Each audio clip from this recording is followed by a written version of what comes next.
Michael Foster sat on the porch of his rustic house in upstate New York, sipping his coffee as the morning mist began to lift off the rolling hills in the distance. At 45, he had spent most of his life working in the city, away from the peaceful life he once dreamed of. His farm, though modest, was everything he'd hoped for. Yet, there was a gnawing emptiness that lingered, a question he couldn't shake. It wasn't long before Sarah, his wife, came out, her warm smile lighting up the quiet morning. She was his partner in everything, and they had been married for 20 years. Over the years, they had learned to adapt to one another's habits, and even their differences had become a part of the rhythm of their life together. "Do you ever think about how we got here?" Michael asked, breaking the silence. His voice was tinged with an emotion he hadn't expected to express. He had long been used to the hustle of life, but now, in the quiet of the countryside, it felt like something was missing. Sarah sat down beside him, her hand gently resting on his. "Every day, Michael, every day," she said, her voice soft but firm. "But maybe we're here for a reason. This is our time to grow together, to find out what really matters." The wind rustled through the trees as Sarah spoke, the words hanging between them like a fragile truth. Michael's thoughts wandered back to the city, the fast-paced life, the endless meetings, the pressure. Here, with Sarah beside him, everything seemed simpler, but it also felt like a new beginning was waiting to be discovered. The question was no longer about what was missing, but how to make the most of what they had now. Lisa Harrison had always believed she was capable of managing everything. Her job as a senior executive at a growing tech firm, her bustling social life, and her home in a quiet suburban neighborhood in Connecticut. At 38, she was at the top of her career, with a penthouse apartment overlooking the skyline of New Haven. But despite all her success, a gnawing uncertainty tugged at her heart each night. Sitting alone in her living room, Lisa stared out at the city lights, their flickering glow a mirror to the chaotic thoughts swirling in her mind.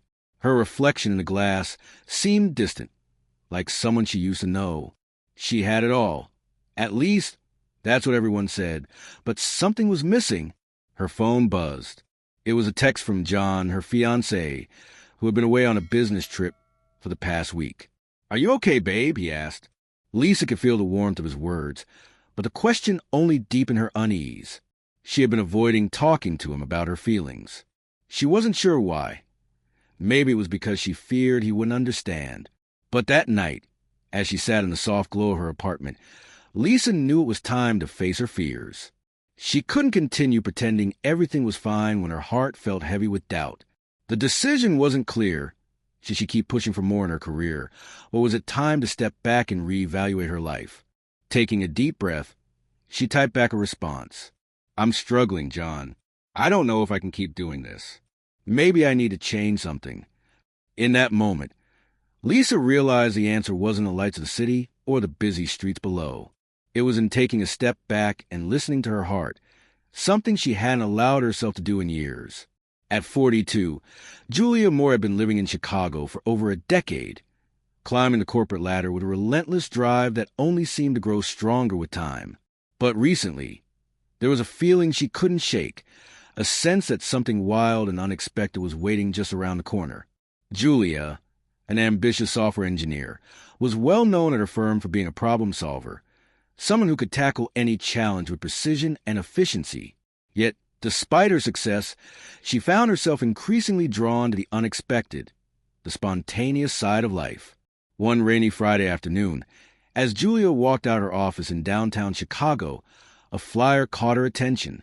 It was colorful, bold, and read, "The Great Escape, a live mystery experience. Can you solve it?" She rolled her eyes and laughed. Who had the time for a mystery game? She was more accustomed to coding complex algorithms than chasing clues. But then something curious happened. She found herself walking towards a building where the event was being held. What was she doing? She wasn't the type for such frivolities. Yet, her curiosity got the better of her. Inside, she was greeted by a room full of strangers, all gearing up for a high-stakes, interactive mystery adventure.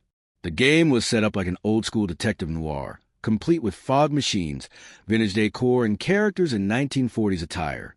Julia, a little out of her element, had no idea what to expect. But what she did know was that the mystery felt fun. She was handed a magnifying glass and given her first clue, a riddle that seemed almost too easy. But as the game progressed, Julia found herself laughing, her usual tension melting away as she dove into the bizarre world of clues, costumes, and eccentric personalities. By the end of the night, Julia had solved the mystery, but the biggest revelation wasn't a solution to the game. It was a realization that maybe, just maybe, life could be a little more fun if she embraced the unknown every once in a while. At 28, Marcus Bennett had always prided himself on being a city guy. Born and raised in the heart of New York City, he thrived on the hustle, rushing to meetings, attending endless networking events, and living a fast-paced life that barely left time for a lunch break, let alone a moment of reflection. As a freelance photographer, he spent his days chasing the perfect shot, often in the midst of crowded streets or high-pressure events. He knew the world like the back of his hand, or so he thought. But everything changed one random evening in late October. It all started when Marcus received a phone call from his best friend, Evan, who had just returned from a hiking trip in the Catskills. "You got to try it, man," Evan urged. "The mountains are beautiful. You need a break. Why don't you come with me this weekend?" Marcus rolled his eyes. Nature? Hiking? That wasn't his scene. His idea of adventure was finding the perfect angle for a sunset or snapping a shot of the skyline at dusk. But Evan's excitement was contagious, and after a few moments of hesitation, Marcus reluctantly agreed. When they arrived at the Catskills, Marcus was stunned. The crisp autumn air, the sound of leaves crunching underfoot, and the panoramic views stretched for miles. It was unlike anything he had ever experienced. The hike was more challenging than he expected, but with each step, Marcus felt his worries melting away. As they reached the summit, Marcus stood there in awe, the world sprawling beneath him, and, in that moment, something clicked. Maybe the real adventure wasn't in the perfect shot or the next big gig. It was here in the quiet beauty of nature, taking a leap of faith into the unknown. For the first time in a long time, Marcus felt truly alive, and he couldn't wait for the next adventure. When Chloe Anderson, a 32-year-old software engineer from San Francisco, decided to take a break from her hectic coding life, she never imagined it would lead to something like this. Chloe had always been the type to focus on logic, structure, and precise lines of code. After years of writing algorithms for tech giants, she'd forgotten what it felt like to breathe, without her mind racing at full speed. So, when her friends invited her for a weekend retreat in Napa Valley, she jumped at the chance, though she was more interested in the wine than the company. Upon arrival, Chloe was instantly charmed by the rolling vineyards, the scent of freshly picked grapes in the air, and the sun setting over the hills. It was picturesque in a way she never thought possible. But as she sipped on her first glass of Chardonnay, things took an unexpected turn. A couple of hours into the wine tasting, Chloe found herself seated at a long table next to a man she hadn't noticed before, Jack Turner, a 35-year-old architect from Los Angeles. Jack was the kind of guy who wore a quiet confidence, and despite Chloe's initial hesitation to strike up a conversation, his easy charm made her relax. Before long, they were deep into an animated conversation about their mutual love of architecture, design, and how sometimes a little chaos could spark the best ideas. But then, as if the universe had something else in mind, Jack mentioned how he'd been to Napa dozens of times, but had never seen the most hidden gem of the valley, a secluded hiking trail that led to an ancient oak tree. Intrigued, Chloe immediately suggested they go together the next day. What started as a casual weekend of wine tasting had turned into an unexpected adventure with a new friend. As Chloe hiked alongside Jack the following day, the last of her old life, filled with deadlines and stress, started to fade. She realized that maybe life wasn't all about code and data. It was about making space for moments like these, the spontaneous connections that could lead to unforgettable experiences. Ryan Mitchell, a 28-year-old journalist from Chicago, had never been the type to take spontaneous trips. His life, usually dictated by deadlines and travel assignments, was predictable in the worst way possible. But when his college buddy Dan invited him for a weekend getaway in the mountains of Colorado, Ryan decided to break the cycle. Maybe it was the pressure of his latest story that drove him to seek an escape, or maybe it was just the fact that he had finally put down his phone and escaped the buzzing world of social media. The two friends arrived at the mountain cabin, nestled in the heart of the Rockies, with nothing but the sound of rustling leaves and the distant chirping of birds. They cracked open a couple of beers on the porch, overlooking the expansive view of pine trees and the snow-capped peaks in the distance. For the first time in a long while, Ryan felt at ease. On the second day of their retreat, Ryan and Dan decided to hike the nearby trail, supposedly one of the most scenic routes in the area. As they started walking, with the wind rushing past them and the scent of fresh pine in the air, Ryan couldn't help but feel grateful. The simple pleasure of being outdoors was something he hadn't realized he'd been missing. But then, as they reached the peak of the trail, something completely unexpected happened. They encountered a group of fellow hikers who were all buzzing with excitement about an unusual challenge, a rock climbing competition that had been set up near the cliffs. Without much thought, and feeling the rush of adrenaline from the environment, Ryan and Dan signed up on the spot. Ryan, who had never climbed a rock in his life, suddenly found himself scaling a sheer face of rock with nothing but a harness and a rope. The sense of freedom, of doing something reckless and fun, was liberating. They laughed through the entire challenge, with Ryan making jokes about his complete lack of experience. By the time they reached the top, breathless and triumphant, Ryan realized something. Maybe life wasn't meant to be lived by the book. Sometimes, the best memories were made when you threw the plan out the window and embraced the unexpected. It was the kind of evening that made you believe in fate. Emily Harris, a 32-year-old photographer from Brooklyn, had planned to spend her weekend in upstate New York, far away from the bustling streets of the city. She'd rented a charming cabin in the Catskills, determined to get some quiet time to herself after a hectic month of shooting for fashion magazines. On the second night of her stay, Emily decided to take a stroll along the hiking trails near the cabin. The path was narrow, surrounded by dense trees, with the last traces of sunlight casting a warm, golden hue across the landscape. Emily breathed in the crisp mountain air, the kind that made her feel like she was living inside a nature documentary. As she wandered deeper into the forest, something unusual caught her eye. A lone figure standing at the edge of a small clearing. He was holding a vintage camera, looking like a man who had stepped out of another time, with his rugged outdoor gear and messy hair.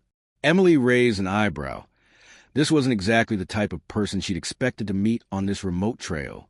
His name was Jake Matthews, a 29-year-old travel writer who'd been on the road for almost a year, covering offbeat destinations across the country.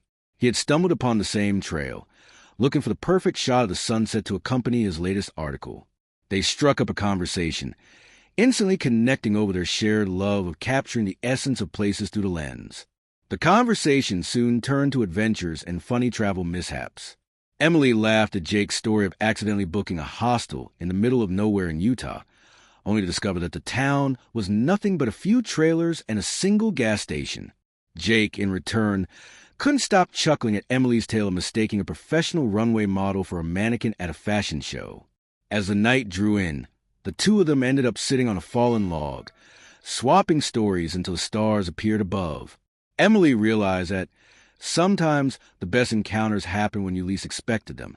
It was a brisk Saturday morning in Denver, Colorado, and 45-year-old Mark Sullivan was sipping his usual strong coffee at a local cafe, preparing for his weekend hike in the nearby Rocky Mountains. Mark, an avid mountain climber, had recently moved to Denver after years of living in Los Angeles. He was looking for a fresh start after a tough divorce and figured that scaling some of the tallest peaks in North America could help him reconnect with himself. That morning, Mark's plans took an unexpected turn. As he stood outside the cafe, adjusting his gear and preparing for the trail, a voice called out to him, "Hey, are you heading up to the summit today?" Mark turned to see a woman around his age, dressed in hiking boots, cargo pants, and a neon green jacket that almost matched the vibrancy of the rising sun behind her. She introduced herself as Katie Thompson, a 43-year-old freelance writer and the newest addition to the neighborhood. She had just moved to Denver from Portland and was eager to explore the trails. As Mark, ever the seasoned mountaineer, began to list the do's and don'ts of hiking, Katie grinned and said, "Well, I guess I'm about to learn from the best, huh?" They set off together, navigating the trails, with Mark giving tips on everything from pacing to how to read a trail map. As they hiked, their conversation shifted from trail talk to personal stories. Mark told Katie about his career as an architect and how it always felt like his work consumed him, leaving little room for fun.